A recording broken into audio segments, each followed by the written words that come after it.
بہت ہی قابل انسان تھے، یعنی نجف میں مشہور تھے وہ، اور ہندوستان اور پاکستان کا کوئی عالم دین اس زمانے کا ایسا نہیں تھا جو ان کا شاگرد نہ رہا ہو۔ تو بہرحال ان کی شہرت اور ان کے نام کو سن کر کے کہ ہمارے خاندان سے بھی علماء رہے، ننھیال سے بھی ہمارے علماء تھے، تو اس اعتبار سے ہمیں ذرا زیادہ دلچسپی ہوئی۔ اور یہ تو حقیقت یہی ہے کہ اللہ کی طرف سے توفیق ہے یہ، اور ہم اس لائن میں جبکہ ہائی اسکول کر چکے تھے، انٹرمیڈیٹ میں تھے، مگر اس کے بعد ایک وقت میں پیرلل دونوں چلاتے رہے، اور سلطان مدارس لکھنؤ میں ہم نے تعلیم حاصل کی۔ البتہ ابتدائی تعلیم جو ہے جب انٹر میں تھے تو ایک چند مہینے 9-10 مہینے ہمارے حقیقی ماموں ہوتے تھے حجت الاسلام مولانا مظاہر حسین صاحب قبلہ، محمود آباد اسٹیٹ میں وہ پیش نماز ہوا کرتے تھے، تو 8-9 مہینے میں نے ان کے پاس پڑھا۔ اب یہ تو ذرا اچھا نہیں لگتا کہتے ہوئے، 8-9 مہینے میں انہوں نے زحمت بھی کی، اور ظاہر ہے کہ پڑھنے والے پر بھی ہوتا ہے، تو وہ دنوں رات کوئی ٹائم نہیں ہوتا تھا، رات کے 2 بجے بھی جگا دیے جاتے تھے اور پڑھانے لگتے تھے۔ 8-9 مہینے کے اندر انہوں نے اچھا خاصا کورس جو ابتدا سے لے کر کے ہائی اسکول کے برابر ہوتا وہ سب مجھے پڑھا دیا، اور ہم نے پڑھ بھی لیا۔ اور پھر اس حیثیت سے جب سلطان مدارس پہنچے تو اس زمانے میں ہمارے یہاں وہاں پرنسپل تھے مولانا کٹرے بوتراب خاں کے مولانا باقر العلوم اللہ مقاموں کے بیٹے سید علی صاحب قبلہ اللہ مقام، وہ ہمارے پرنسپل تھے۔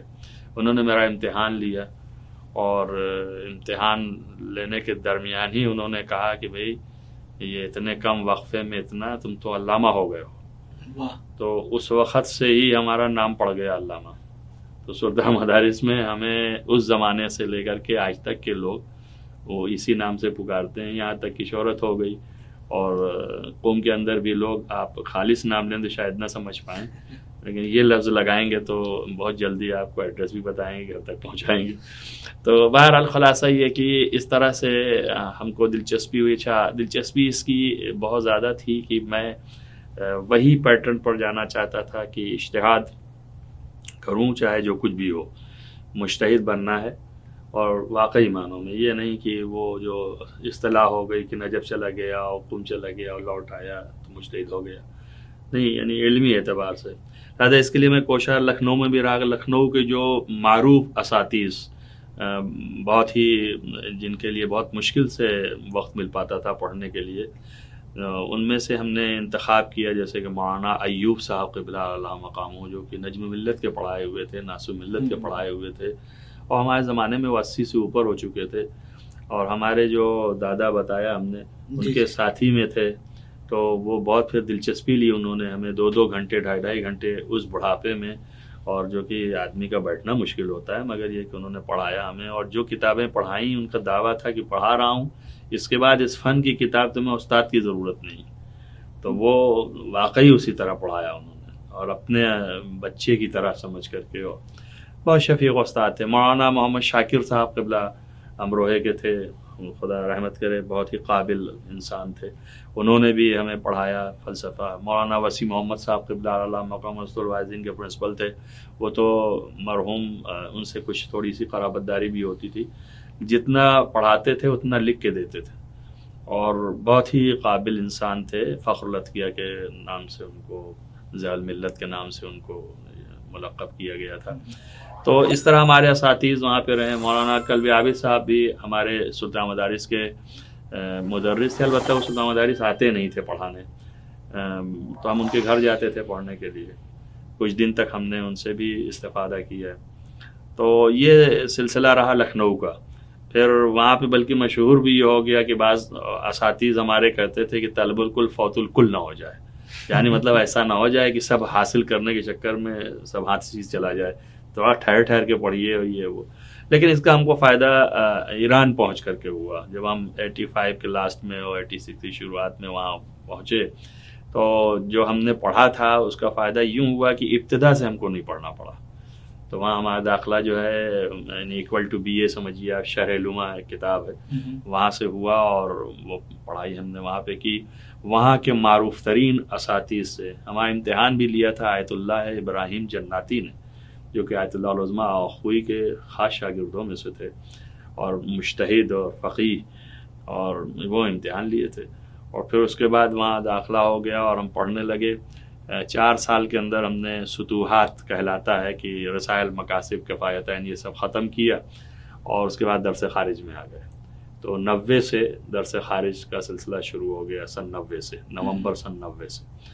اور اس وقت سے لے کر کے ابھی گزشتہ 1-1.5 سال پہلے تک ہمارے استاد محترم حضرت آیت اللہ العظمیٰ وحید خراسانی مدظ اللہ العلی، میں نے تقریباً 28-29 برس ان کا درس خارج میں شرکت کی، اور منن تبرکن بھی آخر عمر میں بھی میں شرکت کرتا رہا۔ علاوہ اس کے کہ ظاہر ہے کہ اساتذ جو ہیں یہ ایسے پختہ لوگ ہیں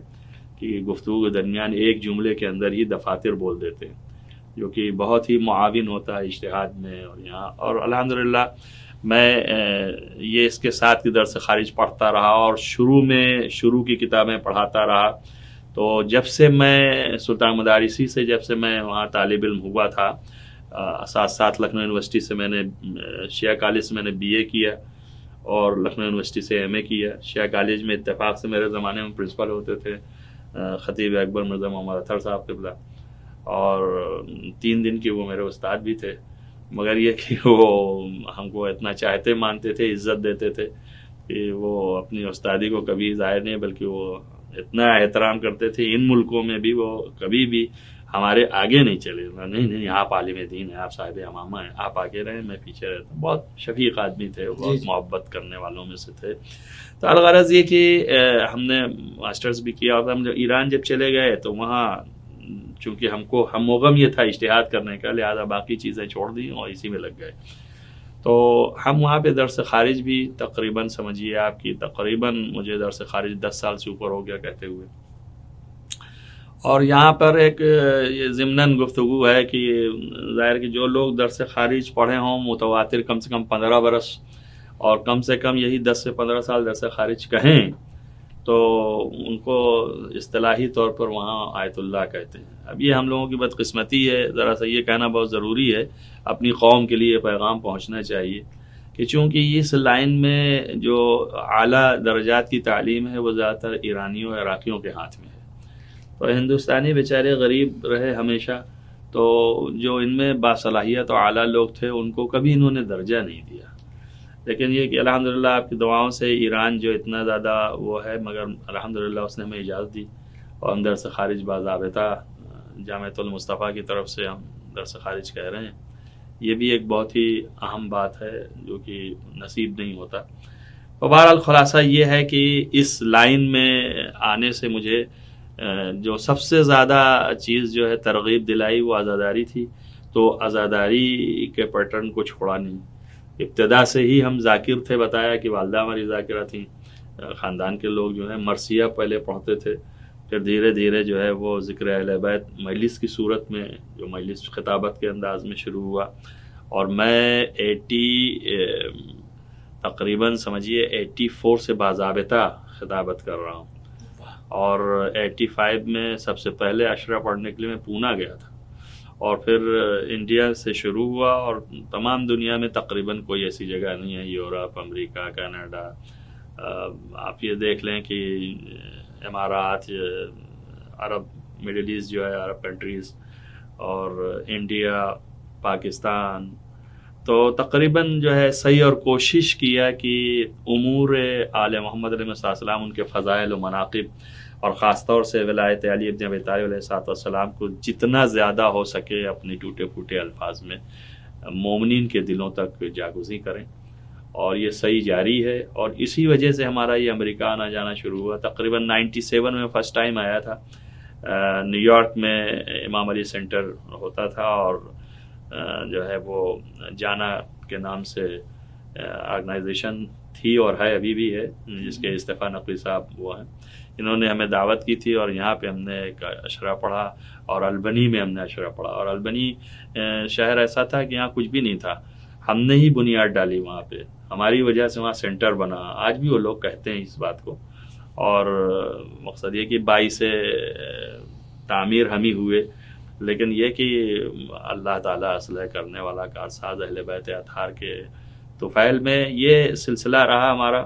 اور 98 میں ہم یہاں نہیں آئے، 99 سے پھر ہم مستقل آ رہے ہیں۔ تو تقریباً آپ کی دعاؤں سے یہ ہے کہ میں 20-22 سال سے یہاں آ رہا ہوں، کم کم 40 مرتبہ تو آیا ہوں گا، اور اپنی تئیں پر جتنی صحیح کوشش کی ہے خدمت کرنے کی وہ ہم نے کوشش کی اور خدمت کر رہے ہیں، وہ آپ لوگ دیکھ بھی رہے ہیں، 20 سال سے تو آپ خود ہی مشاہدہ کر رہے ہیں۔ اور جی بالکل، اس کے تو ہم خود عینی شاہد ہیں کہ نہ صرف یہ کہ آپ کی احادیث پڑھی ہوئی ہمارے خود کام آتی ہیں، بلکہ جو کچھ ایسے سوالات قوم کی دماغ میں آتے ہیں اور وہ جب جو علماء سے پوچھتے ہوئے جھجکتے ہیں تو وہ آپس میں جب گفتگو ہوتی ہے تو ہم اس آپ کی پڑھی ہوئی حدیثوں میں سے ریفرنس ان کو دے دیتے ہیں، تو ان کو بہت سے ایسے جوابات مل جاتے ہیں جو وہ خود کبھی کسی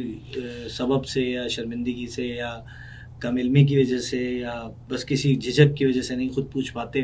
تو ہم خود اس چیز کو ہم نہیں شاہد ہیں بہرحال اتنے عرصے سے، اور ماشاءاللہ سے ہم بلکہ یہ بات کہتے بھی ہیں کہ خوش نصیبی ہے خاص طور پہ شگاؤ کے مومنین کی کہ ہم سال بھر میں اتنی مجالس سنتے ہیں لیکن ریپیٹیشن نہیں ہوتا۔ بس یہ آپ لوگوں کی دعائیں ہیں اور کرم اہل بیت ہے اور ان کی عطا ہے۔ اصل میں تو ہم اس کے قائل ہیں کہ ممبر پہ جانے کے بعد سارا علم ایک طرف ہوتا ہے لیکن اہل بیت کی تائید ایک طرف ہوتی ہے، بے شک بے شک، بغیر ان کے کچھ نہیں ہوتا۔ بسا اوقات ایسا بھی ہوا ہے کہ خوب تیاری کی اور بہت کچھ ذہن میں لے کے گئے، وہ سب بھول گئے اور نہ معلوم کہاں سے دوسرے فیضان شروع ہو گئے اور مجالس پوری تاخیر ہو گئی۔ تو یہ وہ پڑھواتے ہیں۔ بالکل امام موسیٰ کاظم علیہ السلام کا فرمان ہے کہ جب کوئی میرا دفاع کرتا ہے تو میں اس کے منہ میں اپنی زبان رکھ دیتا ہوں۔ کیا تو یقیناً یہ فرمان صحیح ہے اور ہمارے ساتھ تو تجربہ ہے اس کام کو۔ بہرحال خلاصہ یہ ہے کہ یہ مختصر وے میں ہمارا تعارف ہے کہ جو آپ چاہتے ہیں۔ نہیں بالکل ایسا ہی ہے آپ کی، یہ اچھی بات ہمارے مومنین کے لیے خاص طور پر کہ جو اس وقت آپ کو دیکھ رہے ہیں اور سن رہے ہیں کہ اب جب آپ بات کریں گے تو ان کو بھی اس چیز کا اندازہ ہوگا کہ اب جو بات آپ بقی کے حوالے سے کریں گے وہ سند یافتہ ہوگی، نہ صرف یہ کہ کیونکہ جیسے ہے کہ کہنے والے کی ایک اپنی ایک اہمیت ہوتی ہے، اس کی بات کا وزن ہوتا ہے۔ تو قبلہ اس حوالے سے میرا پہلا جو موضوع کے حوالے سے 2-3 سوالات ہیں، بس زیادہ اہمیت آپ کو نہیں دینی۔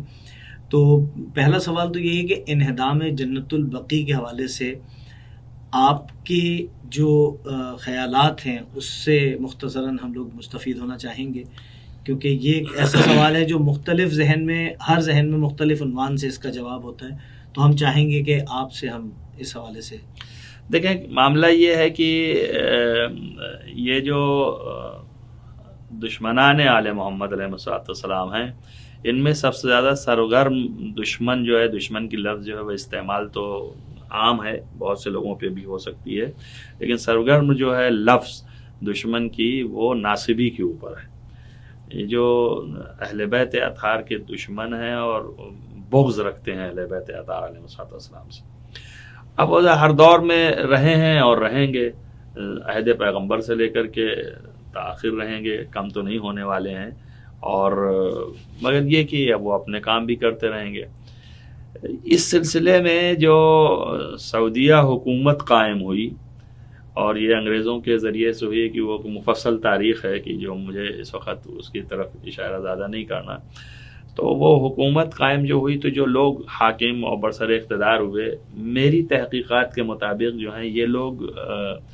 گزشتہ جو قبیلے تھے بنی امیہ کے، ان قبیلوں سے زیادہ ریلیٹڈ ہیں، اور ریلیٹڈ بمانی یعنی نسبی اعتبار سے، تو ان کا سلسلہ ان سے ہے، اور یہ نسب اور بغض اہل بیت ان کے یہاں نسل میں ملا ہوا ہے۔ اور وہ جملہ جو ہے وہ مشہور ہے کہ امام نے فرمایا ہے کہ اللہم لعن بنی امیہ قاطبۃ، تو یہ قیامت تک تو ان کے اوپر لعنت ہے اللہ کی۔ کیوں؟ اس لیے کہ لعنت اسی لیے ہے کہ یہ دشمن علی بن ابی طالب علیہ السلام ہیں۔ تو آپ ظاہر ہے کہ وہ ان کا بغض جو ہے اس قدر بڑھا کہ یہ لوگ جو ہیں ہمیشہ سے یہ دیکھ رہے ہیں کہ یعنی ساری سعی اور کوشش کر ڈالا اہل بیت کو فنا کرنے کے لیے، لیکن وہ اللہ کا وعدہ ہے اور اللہ نے کہا ہے کہ اسے ہم بجھنے نہیں دیں گے۔ یہ نور چراغ جو ہے، یہ نور جو ہے وہ پھونکوں سے نہیں بجھ سکتا ہے۔ تو ظاہر ہے کہ ان کے آثار مٹانے پہ تل گئے، سارے آثار مٹا دیں، ساری چیزیں جو ہیں ختم کر دیں، مگر یہ جتنے ہی ختم کرتے جا رہے ہیں مٹاتے جا رہے ہیں اتنے ہی وہ ابھرتا جا رہا ہے الحمدللہ۔ تو جب یہ حکومت آئی تو اس حکومت نے اس عنوان سے کہ یہ جو جنت البقیع جو ہے خاص طور سے، گرچہ وہ ایک قبرستان ہے لیکن اس قبرستان میں اہل بیت اطہار علیہ السلام کی قبریں جو بنی تو اس کے اوپر عالم اسلام نے احترام کرتے ہوئے ایک صاحبان تیار کیا اور وہ ایک روضے کی شکل میں آمادگی دی، اور اس میں یعنی واقعی جو ہے عثمانی مملکت جو تھی اس کا بھی بڑا ہاتھ تھا، اور اس نے یہ خدمت بہت اچھے طریقے سے انجام دیا اور وہ رہا، لیکن یہ اس کے خلاف تھے۔ تو یہ لوگ جو ہیں اس کو بدعت کہہ کر کے اور گرانا چاہے۔ اس کی مفصل تاریخ ہے، اور یہ ایسا نہیں ہے کہ جنت البقیع گرانے سے پہلے اور بھی کوئی بدعنوانیاں نہیں کی ہیں۔ یہ جیسے ہی برسر اقتدار ہوئے تو سب سے پہلے انہوں نے عراق پہ حملہ کیا، بصرہ میں حملہ کیا، عراق پہ حملہ کیا اور خاص طور سے کربلا اور نجف کو تاراجی نجف کے نام سے مشہور واقعہ ہے۔ جنت البقیع سے پہلے نجف کو لوٹ لیا، امیر المومنین علی ابن ابی طالب علیہ السلام کے روضے کے تمام سونے اور تمام جواہرات یہ سب لوٹ لیا گیا، چونکہ بیسکلی یہ اس بہانے سے اتنے جواہرات اور اتنی چیزیں بڑے بڑے شہنشاہ اور بادشاہ جنہوں نے امیر المومنین علیہ السلام کے در سے فیض اٹھایا تھا تو انہوں نے چیزیں جو ہیں اپنے اپنے تاج وغیرہ جو ہے ان لوگوں نے ہدیہ کیا تھا بارگاہ امامت میں، تو وہ ساری چیزیں تھیں تو کروڑوں کی پراپرٹی تھی، تو ان لوگوں نے اس بہانے سے اسے لوٹ لیا، اور یہ تاراجی نجف اور تاراجی کربلا کا مشہور واقعہ ہے۔ اور اس میں انہوں نے پبلک کو بھی بہت مارا، شیعوں کو بہت قتل عام کیا، اور اس طریقے سے کچھ دن کے بعد ہی جو ہے زیادہ دن نہیں گزرے کہ سن 1926 کے اوائل میں یا اسی زمانے میں انہوں نے جنت البقیع کو بھی اسی طریقے سے، اب یہاں پر اتنی چیزیں نہیں تھیں، اتنے چڑھاوے نہیں تھے، اتنے وہ نہیں تھے، اس کی وجہ یہ تھی کہ مختلف دور سے ایسا گزرا ہے کہ بہت سے دشمن یہ حرکتیں کر چکے تھے، تو ان کو گرانے کا یہ ہو گیا۔ چنانچہ میں نے اپنے کانوں سے جو سنا اور سوال کسی نے کیا تھا، میں بھی وہاں موجود تھا، آیت اللہ ہے محمد علی عامری صاحب جو ہیں، وہ جب میں ان سے ملا تھا تو اس وقت وہ 100 سال کے قریب تھے، یعنی 100 پورے نہیں ہوئے تھے، بعد میں 104 سال کے ہو کے مرے۔ تو انہوں نے بیان کیا کہ ان کا سن 16-17 سال کا تھا، اور ان کے والد جو ہیں عالم تھے، یہ چونکہ امام زین العابدین علیہ السلام کے ہی غلاموں میں سے تھے، تو خاندانی نسلی اعتبار سے یہ کافی چیزیں انہوں نے بچا بھی رکھی ہیں اپنی نسبت کے لیے کہ میں ان کا غلام ہوں اور ان کے خاندان سے متصل تھا۔ تو بہرحال انہوں نے بیان کیا کہ ان کے والد کے زمانے میں ان لوگوں نے کہا بھی کہ مطلب تم لوگ گراؤ اس کو، اگر نہیں گراتے تو ہم گرا دیں گے۔ انہوں نے کہا بھائی ہم کیسے گرا سکتے ہیں، حالانکہ انہوں نے خواب میں بھی دیکھا، انہوں نے بیان کیا کہ ان کے والد نے خواب میں دیکھا کہ امام حسن علیہ السلام خواب میں آئے اور وہ فرما رہے ہیں کہ تم ہی گرا دو، اس لیے کہ تم پھر بھی جو ہے وہ نرم دل ہو، لیکن یہ دشمن اہل بیت ہیں، یہ تو اور وہ کریں گے۔ لیکن بہرحال جب وہ اٹھ کر کے گئے تو دیکھا کہ منہدم ہو چکا تھا، تو ان لوگوں نے منہدم کر دیا، جنت البقیع کو گرا دیا اور شہید کر دیا۔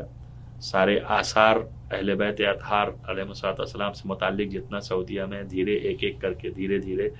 آج تک مٹا رہے ہیں، اور ان کا ہدف جو ہے وہ مٹا دینے کا یہ ہے کہ شاید اس طریقے سے تبلیغ نہ ہوگی، لیکن یہ حکومت ایسی ہے، میں نے کسی ایک مجلس میں کہا ہے دنیا کا قانون ہے یہ کہ ساری حکومتیں جو ہیں دنیا میں مٹ جاتی ہیں اور مٹ جائیں گی، صرف ایک واحد خاندان ہے کہ جس کی حکومت از اول ہے، چونکہ اللہ کی حکومت ہے ان کی حکومت،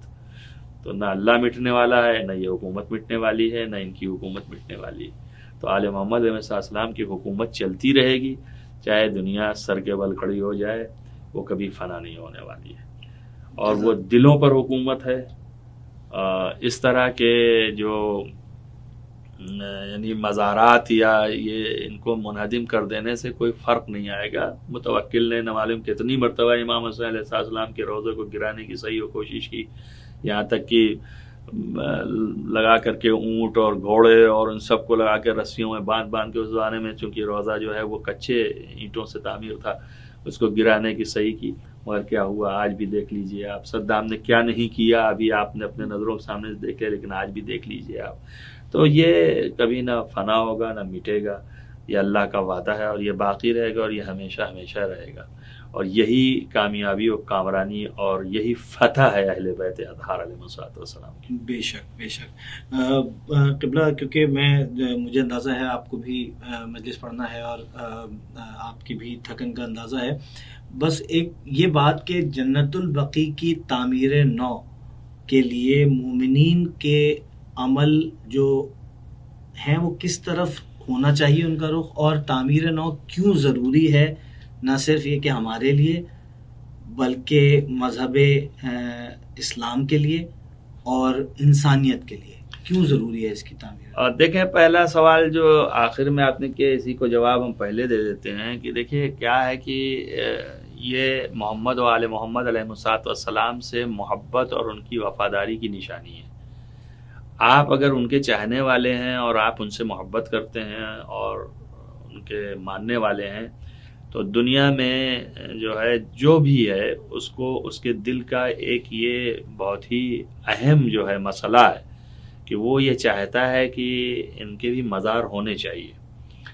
کیوں؟ اس لیے کہ چاہت اور محبت اور وفاداری کا تقاضا ہی یہی ہے. کیوں آپ جو ہے وہ درود پڑھتے ہیں؟ اللہ نے کہا ہے نا کہ درود پڑھیں، اللہ بھی جو ہے درود پڑھ رہا ہے اور ملائکہ بھی پڑھ رہے ہیں، تو اب اللہ کے لیے درود تو نہیں کہتے ہیں، رحمت نازل کر رہا ہے اور ملائکہ بھی دعائے رحمت نازل کرنے کی دعا کر رہے ہیں. تو اے مومنین تم بھی دعا کرو رحمت نازل کرنے کی. تو کیا ضرورت ہے؟ اللہ تو کرتا ہی ہے، آپ کے کرنے اور نہ کرنے سے کیا فرق پڑنے والا ہے؟ اللہ بند تو کر نہیں دے گا. تو سوائے اس کے کہ وفاداری ظاہر ہوگی آپ کی کہ آپ رسول اللہ کتنے وفادار ہیں. اسی طریقے سے آل محمد علیہ الصلوۃ والسلام کی محبت اور ان سے الفت کا تقاضا یہ ہے کہ ہم اپنے مکانات بناتے ہیں تو ان کے بھی مکانات ہمیں بنانا چاہیے اور ان کے لیے بھی ہم اپنے سے زیادہ جو ہو سکتا ہے وہ کریں. تو کیوں؟ اس لیے کہ تقاضا ایمان بھی یہی ہے. اور نبی اولا بالمؤمنین من انفسہم، نبی جو ہے اولا ہے. تو ہم بلکہ ہمارا گھر نہ بنے بلکہ ان کا گھر بنے، ہماری میتیں جو ہیں وہ صاحبان نہ رکھیں بلکہ ان کی میتیں اور ان کی قبریں جو ہیں صاحبان رکھیں. کیوں؟ اس لیے کہ وہ ہم سے اولا تر ہیں. تو یہ تقاضائے فطرت محبت بھی ہے اور تقاضائے ایمان بھی ہے. یہ دو چیزیں جو ہیں کار فرما ہے جس کی وجہ سے دنیا کے تمام عالم اسلام کے تمام مومنین کے یہ فریضہ ہے، نہ تنہا شیعہ فرقہ یا محبان آل محمد. ایک یہ ہے. دوسرا یہ ہے کہ کائنات میں ہمیشہ یہ رہا ہے کہ جن لوگوں کے یعنی دنیا کے اوپر احسانات رہے ہیں تو دنیا کی بشریت اور انسانیت یہ چاہتی ہے کہ ان کے ساتھ خراج عقیدت پیش کرے. اور خراج عقیدت پیش کرنے کے طرائق میں سے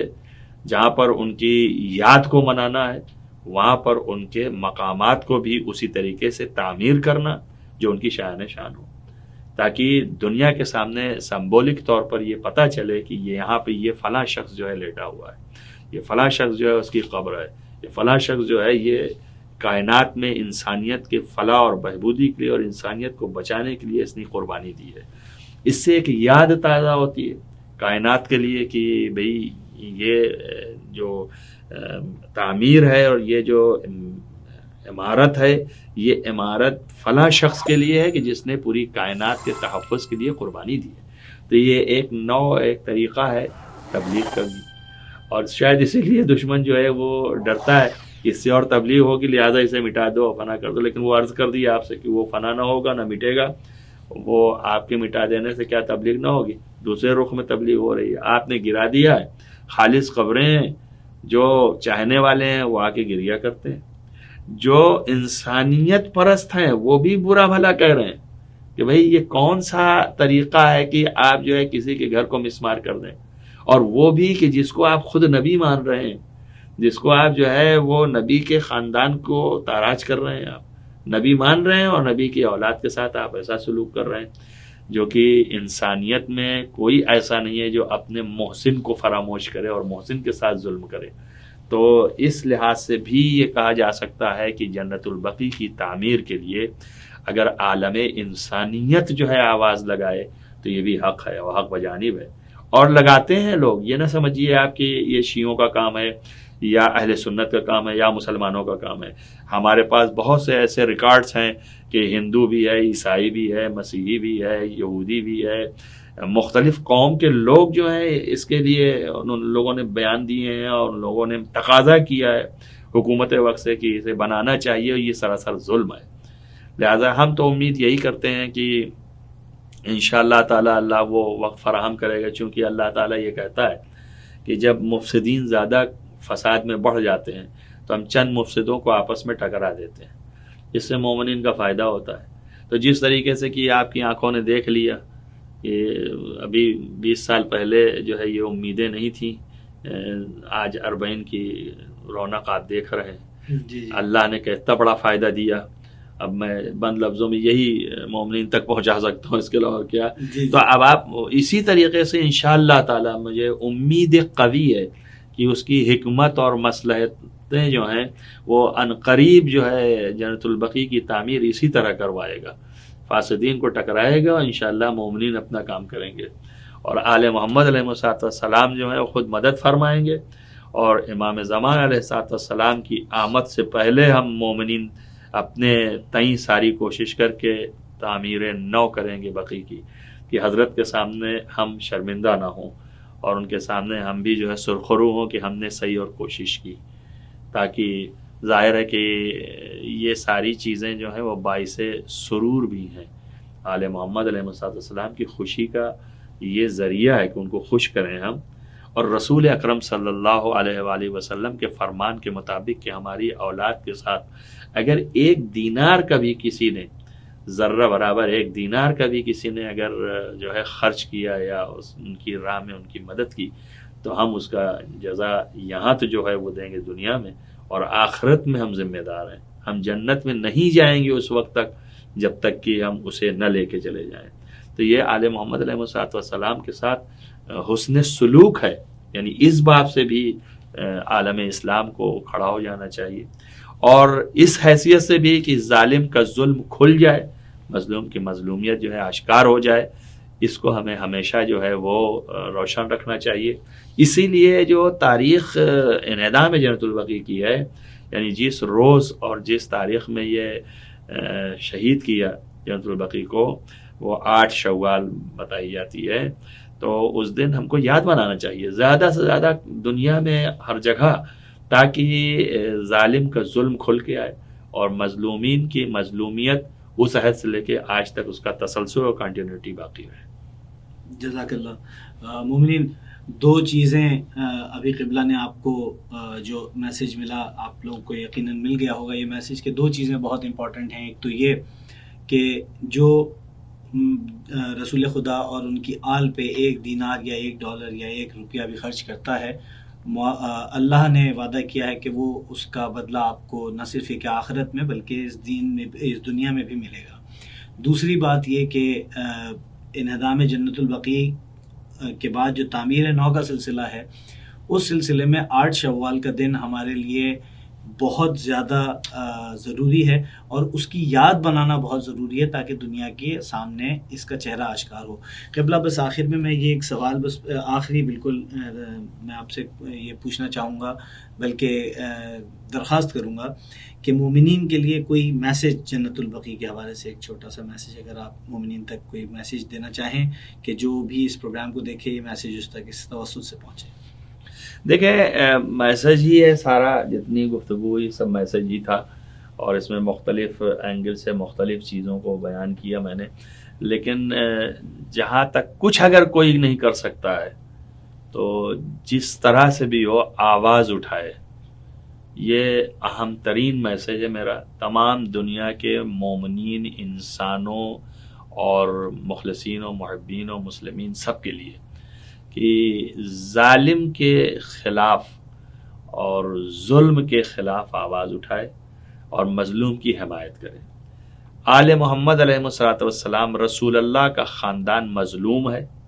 اور جنہوں نے ظلم کیا ہے ان کے خلاف یہ آواز تا آخر عمر اٹھانا چاہیے اور اٹھاتے رہنا چاہیے. یہ ایک حمایت ایسی ہے کہ قرآن کے مطابق تعاونوا علی البر، تم جو ہے وہ والتقوی، بر اور تقوی پر استمداد کرتے رہو، تعاون کرتے رہو، مدد کرتے رہو.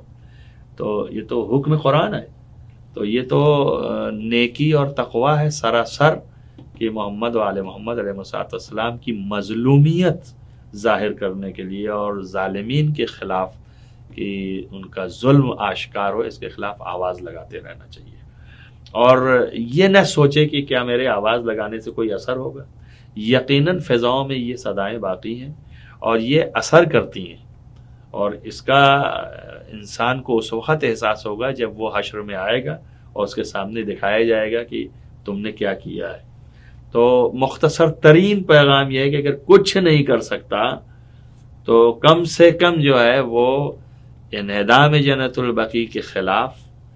اور اس کی تعمیر کے لیے آواز بلند کرے، تاکہ دنیا کے سامنے یہ واضح ہو جائے کہ ظالمین نے ظلم کیا اور مظلومین کا حق پامال کر رہے ہیں. جزاک اللہ قبلہ، بے انتہا مشکور و ممنون ایک دفعہ پھر بقی ٹی وی کی جانب سے آپ کے، اور آپ کا اس وقت یہ وقت نکالنا نہ صرف یہ کہ ہم لوگوں کے لیے بہت کارآمد ہے، بلکہ یہ اس پروگرام کے توسط سے یقیناً آنے والی نسلوں تک یہ پیغام پہنچے گا. بس 2 برس باقی ہیں، 100 برس ہو جائیں گے اس واقعہ انہدام جنت البقیع کو، اور انشاءاللہ العزیز جیسا قبلہ نے کہا کہ یہ ہمارا فرض ہے، ہمارا دینی فریضہ ہے، ہمارا انسانی فریضہ ہے کہ ہم جنت البقیع کی تعمیر کے لیے آواز بلند کریں. دام درم قدم سخن، جس حوالے سے بھی اس مقصد میں آپ مدد کر سکتے ہیں مدد کیجیے. اور یہ میں ہمیشہ کہا کرتا ہوں، یہ مدد نہیں ہے، آپ کا فرض ہے، اپنا فرض پورا کیجیے. اور یقیناً اگر کوئی نہیں سن رہا تو امام زمانہ آپ کی آواز کو سن رہے ہیں. انشاءاللہ بقی کے ترجمان کے عنوان سے ایک دفعہ پھر آپ کے سامنے حاضر ہوں گے. اس وقت تک کے لیے والسلام.